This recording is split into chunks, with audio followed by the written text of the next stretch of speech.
തൃശൂർ ആതിരപ്പള്ളിയിലെ കാര്യം നമ്മൾ കഴിഞ്ഞ ദിവസം ചർച്ച ചെയ്തിരുന്നില്ലേ? മസ്തകത്തിൽ മുറിവേറ്റ ആനയുടെ കാര്യം. ഈ കാട്ടാനെ ചികിത്സിക്കാൻ ഡോക്ടർ അരുൺ സക്രിയുടെ നേതൃത്വത്തിലുള്ള സംഘം ഇന്നെത്തും. രാവിലെ കോടനാട് അഭയാരണ്യത്തിൽ ആനയെ ചികിത്സയ്ക്കായി എത്തിക്കേണ്ട കൂട് പരിശോധിക്കും. ആനയുടെ ആരോഗ്യസ്ഥിതി പരിശോധിച്ച ശേഷമായിരിക്കും മയക്കുവെടി വെക്കുന്ന കാര്യത്തിൽ തീരുമാനം എടുക്കുക.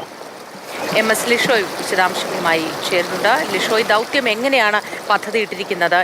എന്തൊക്കെയായിരിക്കും അവരുടെ ഭാഗത്തു നിന്നുള്ള നടപടികൾ? വിശദാംശങ്ങൾ എന്താണ്?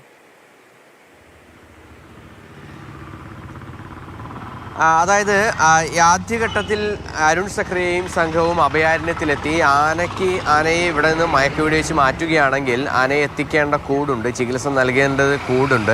ആ കൂടിൻ്റെ ഇപ്പോഴത്തെ സ്ഥിതി എങ്ങനെയാണ് എന്ന് പരിശോധിക്കുകയാണ്. നേരത്തെ അവിടെ നിർമ്മിച്ചിരുന്ന ഒരു കൂടാണ് നിലവിൽ അഭയാരണ്യത്തിലുള്ളത്.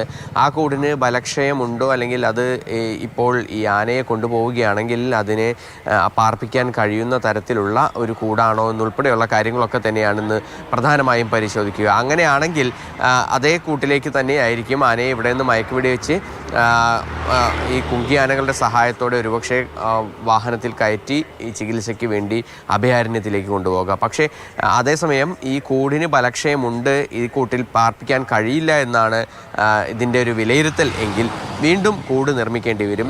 അങ്ങനെയെങ്കിൽ വീണ്ടും യൂക്കാലി മരങ്ങൾ കൊണ്ടുവന്ന് പുതിയ കൂട് നിർമ്മിച്ച ശേഷമായിരിക്കും ഈ ദൗത്യം ആരംഭിക്കുകയുള്ളൂ. എന്തായാലും അക്കാര്യങ്ങളാണ് പ്രധാനമായും ആദ്യം പരിശോധിക്കുന്നത്. അതിനുശേഷം അരുൺ സക്രിയയും സംഘവും അതിരപ്പള്ളിയിലേക്ക് എത്തും.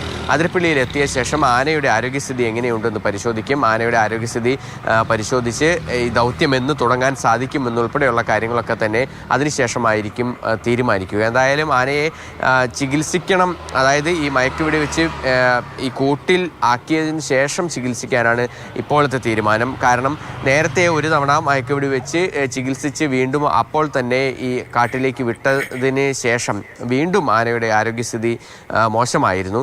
അതുകൊണ്ട് തന്നെയാണ് ഇത്തവണ ആനയെ പിടിച്ച ശേഷം ഇത്തരത്തിൽ ചികിത്സ പൂർണ്ണമായും നൽകാനായി തീരുമാനമെടുത്തിരിക്കുന്നത്. എന്തായാലും വാഴച്ചാൽ DFOയുടെ നേതൃത്വത്തിലുള്ള സംഘമാണ് ആനയെ ഇപ്പോഴും നിരീക്ഷിക്കുന്നത്. ഇന്നലെ ആന ജനവാസ മേഖലയുടെ പരിസരത്തൊക്കെ തന്നെ ഇറങ്ങുകയും അവിടെ കൃഷി നശിപ്പിക്കുകയും 2 ആളുകളെ ഓടിക്കുകയും ഒക്കെ തന്നെ ചെയ്തിരുന്നു.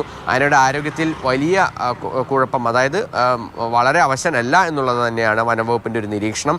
ആനയെ പൂർണ്ണമായും എല്ലാ സമയവും വനംവകുപ്പ് വാച്ചർമാരുടെ നേതൃത്വത്തിൽ നിരീക്ഷിക്കുന്നുമുണ്ട്.